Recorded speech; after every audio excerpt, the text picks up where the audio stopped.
Hi there, and welcome to Discussions of Exploration. You're here with your host, Sabrina Ben Salmi, and welcome back for another episode. Today, I'm joined with a very special guest called Philip Chan. Anyone that knows me and my family, they would know that Philip Chan works very closely with Trey Sean, but also not to leave out the little ones, because recently Philip Chan started to do some mathematical work with my younger ones as well, so they're part of the fun. But today we're here to talk about a title that Philip Chan came up with, Find the Genius Within. And I really am excited about this. Why?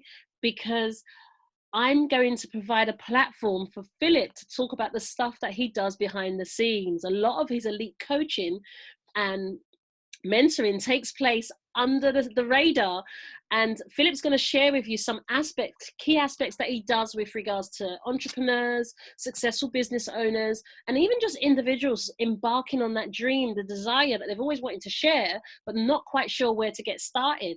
So if you don't know, Philip is mostly known for a lot of his math expertise, but for those that know him very well, they would know that Philip is actually a coach and a mentor in the following areas: book mastery, so it's taking your book from concept to actualization; branding, taking you from zero to hero, so from the invisible to be invisible; and then finally coaching, finally confidence. I love that. Finally confidence. So Philip helps to take those ones that are the silent whisperers in the room, those ones that have such a huge message to share with the world, and the ones that are the self-doubters, and he really helps them to come out of their shell to start sharing that with the world. Without further ado, I'd like to welcome Philip Chan to the show. Thank you so much for joining me, Philip. Well, thank you, Sabrina, for having me on our show. And it's really nice to have a chat. This is an area that I think you're probably one of the first person ever got me talking on this area. Normally, I don't really talk this in public very much, except by glancing. But I do quite a lot of this actually behind the scene. Absolutely. So you're in for a treat, listeners. Really, grab a notepad and pen, pencil, whatever it is, take some notes, because Philip Chan has been doing this behind the scenes, like he says, behind the curtains. He is in fact responsible, because of the clients he works with. He cannot obviously disclose some of their IDs, but the fact is that he works with some very influential people, some people that you will know very prominent in the personal development world and in business. And Philip is responsible for getting their book from concept into reality. So Philip, could you share with the listeners a little bit about your journey, so they get to know, for those that don't know you and never heard of you before, could you tell them a little bit about who is Philip? Well, obviously my so-called fame name is the 10-second maths expert in the world today. And when I actually do my workshops, I normally do about 19 workshops in a year over the last 45 years. And people said, oh, yeah, it's all right for you. You're good at maths. But that's not the reality. The reality is that back at school, I was actually bottom in every single subject. One of the school I was in, there was 10 sets. I was in set 10, the bottom 3 of the bottom set. And that was not a very nice thing. But I was determined to be better myself. So to cut a very long story short, eventually I broke the mold and got to improve. And over time, I did my research on lots of different techniques that's been around for hundreds of years. And in fact, one or two techniques are over 1,000, almost 2,000 years old. But I'm not 2,000 years old, by the way. Yeah, I know Easter, Jesus 2,000 years old, but I'm just a plain person, so So over time, I discovered these wonderful methods, and I start doing it and sharing it, and people say, "God, how do you do that?" So over a long period of time, at least a good 20 years, then I built up the reputation. And the reason I'm called the 10-second maths expert is because once I share with people the technique, they can actually be able to do that in under 10 seconds. And sometimes it would take me between half a minute to about 5 minutes to show someone that. And I normally get a result between half a minute to 5 minutes. And the key thing is that the genius is always within yourself. all I've done is then unlock that confidence. Also, I've gone to 2 schools that were in trouble, and they just had no maths teachers. And one school I taught the whole year 11. There's 240 kids roughly, and divide them to 2 sets of 5 classes. So I have 5 classes at once, going the complete range from the bottom set right across the top. And within roughly 7 weeks, have done enough to actually improve the GCSE result for that school by 17%. Wow. And then another school that I had to combine 2 classes, roughly about over 70 pupils, and they have all got through with A star to A, except for 5 pupils who actually just missed the grade C by a few marks. But again, the question is how on earth that could happen, because I didn't set the exam for them. All I did is did my sort of teaching, but the genius has always been in it, the ability is always inside. I just helped to build up a little confidence, and they did the rest. In fact, recently, before the lockdown, there was a pupil I worked with last year for about 2 months, roughly about 2 months. So one, like normal private tuition, an hour a week for about 2 months, and then it was done. So he felt, he was confident enough, so he didn't need to actually carry on. So, which is good that, and he was in year 9. At that time when we worked together, he was in set 3 of his school. And then I actually had a message from him via his mum, said he's gone from set 3 to set 1. Wow. And also he just had a test a few days before, so a week before, and he's now in the top 10 of set 1. Gosh, that's amazing. And what I love about your results is that they're consistent in all areas. So Philip is sharing with you listeners with regards to success around maths area. And now I'm going to probe Philip to go into the dynamics of the 3 areas that he also specializes in. And I wonder if we can start around the book journey. So what did clients tend to come to you with as their challenges with regards to their books, that you bring something very unique to the table that actually results in them becoming a published author? Well, there's lots of misconception being an author. Number one, you've got to have a PhD or master's degree to actually write book. One, and your English literature skills have to be phenomenal. To write a book, it may take years, decades. And also, how do I go about it? So step by step, first of all, I look at what they want to write about.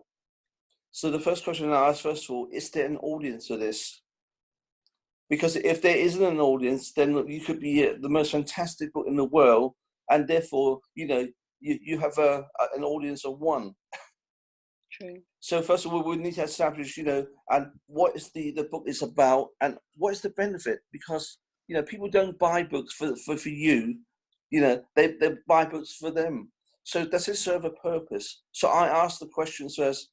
Why would you actually want to build a hotel if no one wanted to visit the hotel? So therefore we establish what actually the audience that you're going after. Is there a need for that? Once you have established that fact, then let's look at the stage 2. And the stage 2 is, what is the book about? Have you thought of a title? Let me share with you a story that's given to one of my mentors. And a long time ago, there's one of his clients came to him, and he said to him, "Can you help me write a book?" And my mentor Jerry said, "Okay, all right, well, come on my course. But what you want to write your book about?" And this person said, "Poems." And Jerry said, "Poems? Forget it. No one's going to buy your book." So Jerry was a little bit dismissive at first, but this person was very, very insistent. Eventually, he actually got Jerry to sit down and read one of the poems to Jerry. And Jerry said, at the end of the poem, he was in tears. Oh, wow. And then obviously Jerry sort of changed his mind and said, "Well, there's something in here, And he asked this particular person, "What you going to call your book?" And he said, "Poems for Dads." And Joe said, with a title like that, definitely no one will buy it. Oh, wow. And eventually Jerry came up with the title, because during America, at that time in America, there were things happening. And the title that Jerry came out with, How Not to Be Like Michael Jackson. Oh, that's so different. Yeah. That's so different from the original one. You see, the thing is, a title has to have the wow factor or catch people's attention. So whilst that person, a title is an obvious title, it was a very, very boring title. So therefore, I think Amazon did some survey some time ago, and there's something like over a long period of time, about 25-year period, the average unknown author, the average sales of their books is roughly 9 copies. I thought, what? Wow. You know, so that means actually there are wonderful books that's out there, but because no one know about them, no one buys them. Gosh. And then actually Jerry had another client who's actually had a book out for over 20 years. And when he came to Jerry, and Jerry said, okay, tell me about the history. He said, well, I was this book 20 years ago. And yes, he roughly sold about 9-10 copies in the 20 years. And then also Jerry said, let me have your book. So Jerry took a look at his published book, and within about a few seconds, he said, I understand why no one would buy your book, because the title was so boring, so dull, no one even would take another, more than about 2 seconds look. So all Jerry did was actually change the title of the book and the book cover. The content remained exactly the same, not one single word changed. And over a 4-month period, he sold 20,000 copies. That's amazing. And you know what I really love, like reflecting back to you, is I remember when Yasmin, Paolo and Amir wrote their first books, you were kind enough to edit them for us. And when you and Trey Sean wrote your first book, you did that like in 4 hours. Like you guys sat down, mapped it out, and the book was finished. And I thought that was remarkable. So I know that you've definitely got a very amazing way and a natural way that you do this in such an effortless flow. And you've been the book architect for so many authors that are out there in the in the personal development world. And I think that's an amazing achievement. Obviously, because they're clients of yours, you cannot divulge their names. But I think knowing that alone, that you are the reason why so many people became published authors. And these are like people that have been working on their manuscript for many years. And then, I remember you would be up and down London, all over the country, actually, having these meetings and just activating these authors. And I was just like blown away. And people in different parts of the world coming to you after years of going around the circuit and then actually getting the fruits of thy labor by just spending an afternoon with you, an hour with you, having a chat on the phone, having a Skype call. And I really thank you for being there for so many people, because it's beautiful. I remember actually, because in saying that, the first copies that Yasmin, Paolo and Amir published, they did it under Myron, because of you, because at the time he was gifting free publishing to under 18. So it was you that actually informed us of that. And I really like that about you, Philip, because I think not everyone really talks about what you actually do under the surface, because I know that you are a networker beyond words, really, and you're always out there trying to help people piece together. Because we literally came back from Bali and wanting to publish this book, and obviously publishing several books at the same time would be quite expensive. So when you goes, oh hey, I know that you're publishing books soon, by the way, are you aware of this? And if you need a proofreader, I'll do that. And I really thank you for that. I really do. So thank you so much. Thank you. Well, it's like anything in life. No man's an island, and we need a team of people to help us, because we all have different strengths. And you mentioned Myron and also Survival Laboshi, who's the joint owner, the husband and wife team, the joint owner of DVG Star. Also, I'm still working with them together, and also together we have a system that we can actually help people to get their book out within 1 month or less. Phenomenal. And I would say probably about 90% or more of the clients that gone through DVG, roughly about 90%, will get the book out within 1 month. That's only if they want to, because there's no compulsion. You have to get the book out. So, but obviously the other people want to take their time. That's fair enough. But about 90% of the time, we have a system now to take from start to finish. Finish editing, formatting, do the book cover, and then to get out onto the market. But also to get the visibility. This is the thing about being visible. I'll just come back to the start. The reason I'm known now as this 10-second maths expert. There were a time, actually, I was known as the 53 minutes maths expert. Let me explain about that. And the reason is I've been a teacher for a long time. So normally when I do my stuff round to the different schools, in the lessons normally in 1 hour, 60 minutes. And people say, why do you call yourself the 53 minutes maths expert? Well, I said, I can do the work in 53 minutes, but I need 7 minutes for a cup of tea. Oh, I like that. If listeners, if you know Philip, you'll know that he always likes to squeeze in a joke here and there. I really like that. Oh, sorry about that. I mean, I didn't want to become a stand-up comic, but my mum said, don't do that. People will laugh at you, So. I love that. So Philip, the other question that's probing my mind, and I feel that might be really interesting for the listeners, is that you mentioned visibility, and I really love the fact that you actually mentor and coach clients around their branding. Why would you say it's so important for individuals, business owners, entrepreneurs to consider their branding in terms of to get them visible? Well, I have a saying: the obvious is not obvious until it's obvious. Look on television. There's advertising going on all the time. Some years ago, Coca-Cola obviously been around for over 100 years, so it's a name. It's a very, very well-known name.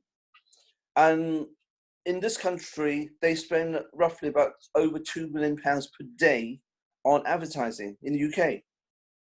And one of the executives will say, well, we've been known for over 100 years. Why are we spending all this money? So as an experiment, they actually decided to stop advertising for 2 days, just 2 days.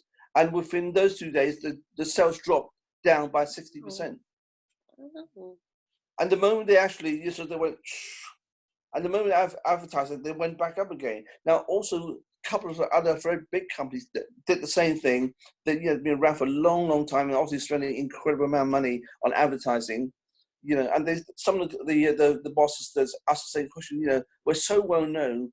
Why are we actually spending so much money? And I think Persil, obviously the soap company, a long time, they also did the same thing a long, long time ago. And again, it was the same result. It went, the moment they advertised, they'd gone straight back out. We're in the lockdown, so most of the fast food places there's now shut down. But if you look carefully, there are still some fast food who's still been advertised on television and say, but we can't get to it. We can't get to it. But you see, what they're doing is they're creating hunger. They're creating hunger, and because we are creatures of habit. We do say some people in the weekend they have the pizzas, the Chinese takeaway, the Indians, and so on, and that's a pattern for years. And all of a sudden, nothing. So they're creating this need and hunger. So actually, when everything is settled down and we can go back to our normal life,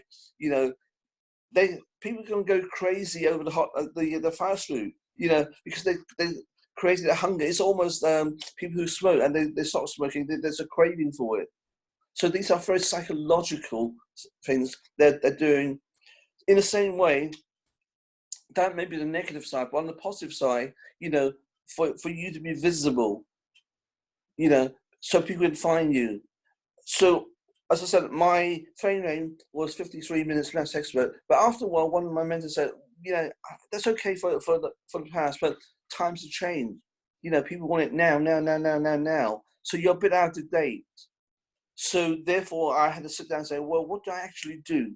So when I actually look at each thing I do, then basically once I have shared technique with someone, they can actually do that in under 10 seconds. So that was rebranded the 10-second maths expert. And I'm sure that so-called fame name caught the attention of Sky TV. So one of the branding things, and besides doing the confidence alongside, where possible, I would try to help people to think about get a fame name. One of my friends who actually doing the dementia, and again, she's doing a great job. You know, she's had experience in jobs, doing a great job. But again, she was just one of the many. So we actually came up with the name called the Smiling Coach. You deal with dementia. Oh, I like that. That's lovely. You know, one of my other friend who's already had the fame name. She's already had this. She's got a. I don't mind sharing her name. Louise K. Shaw. You know, she's known the body whisperer. She is a health professional and very successful. You know, so yeah, I'm sure Louise won't mind me mentioning. She's a great professional. So, and again, the name, she had that fame name for a long time, but she didn't use it. I said, well, that's a fantastic name to use. And also then when she started using it, she actually discovered she actually getting attention. Yes. So we have ideas in here, and sometimes you just need someone said to point out the obvious. Yes. I always one of my mentors said, how do you know what you don't know? And the simple answer is until someone pointed out to you. True. You know, and psychologically, we have this thing called RAS, reticular activated system, because if someone made you aware of something, for instance, like certain type of fashion, it's been around for a long time, but someone said, "What do you see this person wearing this?" And the next week, everywhere you go, you seem to be everyone's wearing this type of fashion, or a particular brand of car or make of something. So, human beings, we do one of three things: we delete information, we distort information, and we generalize it. So there's a time and place to delete things, but at the same time, if we delete at the wrong time, then we're missing opportunities. True. And if we distort things, because going back to a time, actually I'm working with a multi-billion corporation, we had the whole week of training and vetting process took a whole week. So this interview, including testing for every single day for a week. Lucky enough, that time we all got through. Normally we're out of every 40 candidates, only maybe 2 or 3 get through. But for this particular one, every candidate got through. They're all 40 of us. That's never been done. And then we divide into teams. And then one of my regional manager, the first thing he said, in this organization, anyone who's actually shorter than 6 foot won't make it. And I thought, what? Did he just say that? I couldn't believe he actually said that. I thought, I'm only 5'1" or 1 meter 51. You know, he actually said that right in front of me. I thought, whoa, then what's the point of me being here? I might as well resign. But I said, stop. Don't accept that. This is the generalization. But had I accepted that generalization, I would have left that company straight away. Also, in that particular company, in order to make sure people are doing things right, they have to go with the manager for at least the first 3 months to make them competent in different areas, and then they're signing off. In that particular company, I was the first person ever in the history, over 100 years, to be signed off day one. Wow. Because actually, my technical qualification was higher than anyone in the branch. Wow. So therefore, after day one, I was signed off, and I was free to go to see client by myself without the need of my manager, because technically I actually know what to do, and I already been through. I was headhunted from another company, so I was already doing this stuff, and also I actually knew the laws inside out. That's amazing. That is really. So the thing is, most people will delete, distort, generalize. And one of the things I do in terms of my confidence coaching, quite often I'm looking at what things have people delete. Is it appropriate? So sometimes it sounds very, very bad. It's almost like I got to bring the pain back. Let me just explain. It's like if you've got a splinter on your hand, you don't really want to dig that out because it's painful. Mm-hmm. However, but then all of a sudden that little bit of splinter kind of disable the whole of your finger, and sometimes you got to go in and to literally dig it out. Although you're causing a bit more pain, that pain is very temporary, and then you get the relief. So sometimes for some clients, I may have to go back to look at what they're doing to bring it back in the service, and then to help them to get rid of that. Or I also have spent probably over 25 years doing emotional counselling and depressions and so on. So in those very painful situations, people have to bury certain stuff, but they're buried. They're swept under the carpet. And that's why from time to time they go through a severe depression, because they haven't actually dealt with that. So one of the worst advice someone can get, if you've gone through, say, divorces, trauma, abuse, bereavement, the worst advice people say, forget it. That is the worst advice. It's not, you can never forget those things, but it's learn to reframe it in a way that will empower you. So I'm talking a very general, like I'll bring it back all together. It's like I'm actually going off a tangent at the moment. I'll bring them back together. So there's lots of different aspects. Psychologically, we underrate ourselves. And also, when I actually sit down with a brand new author, I'm trying to get rid of the misconception. You need to have a PhD degree. You got to be able to perfect grammar. My English is terrible still. So, but lucky enough, I can get the book out. But lucky enough, there are people who can actually help me to actually turn my Chinese into English. And my grammar actually is non-existent. Because in Chinese there's no plural. You say one apple.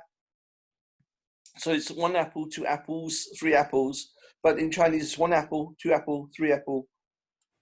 So there are no plurals. And then when I first started learning English, then my teacher put S behind. And then when I got the thing, then I got like sheeps. And then all of a sudden my teacher crossed off the S. I said, hang on, but I got three sheeps. Or transports, and I got confused. Sometimes when I don't put an S on, they put an S on, and when like sheeps and transports, then they start crossing off. But I said, wow. I was so confused. I was self-taught. So confusing, because even when you think about that, it's really confusing to go from one understanding to a completely different understanding and to merge the two. That's amazing. Well, my English is totally self-taught. Because obviously when I first came to this country, there's very few Chinese people about. So my teachers couldn't speak Chinese, and my mum and dad was working, so by the time I actually got to school, they've already left home. So I don't see them until late at night. So I have to find a way to teach myself English. So therefore my English to I've got 9 books out already, and I've just finished my 10th book. And as a friend just a few days ago, we co-written a book together. So it's taken us 2 days to actually draft the structure out now in 2 days. That's amazing. And I guess that's some inspiration for you as a listener, that, your English doesn't need to be your mother tongue. If it's a second language for you, don't let that be something that stops you from publishing a book. So thanks for sharing that, Philip. Yes, so sometimes look at the goal, look at the outcome you want. Actually, that's another issue. I don't set goals anymore. I set outcomes, because most people who set goals do not achieve it. But if you set outcomes, you don't achieve the outcome. Psychologically, you're more apt to say, have another go. So I stopped this idea of we set goals. No, I set outcomes now. I do not set goals anymore. And I tell my clients, do not set goals, because most people who set goals don't achieve it. So set outcomes. It's a little play on the word on your psychology, but it works. True, I believe so, yes. So the key thing is technology, there's lots of people who can help you to overcome your shortcomings. But look at Richard Branson, very successful man. He owns a railway. He doesn't know how to drive a train. He owns an airline, and he doesn't know how to fly a plane. So but he's got the vision for his business of how to have a service that will benefit from it. So he actually then get the technician, the so-called the transactional people to actually run the business or make the things happen. He is the person with the creative idea. So as an author, you have your idea with the advice that you have got from experience, and you learn it from other people. You know, so there are people who can actually do the technical stuff for you. Yes. You know, very true. Therefore, you don't need to be perfect English, because there are things, technology that you could do to actually get your perfect into the perfect grammar. You could pay someone to do that. I agree, and I really love where you're going with this, because it's like, as you as a listener, please tap into the essence that Philip's saying. You don't need to have all your I's dotted and your T's crossed. It's a case of, get in touch with Philip. Philip has the team that are in place that can help take you to the next step.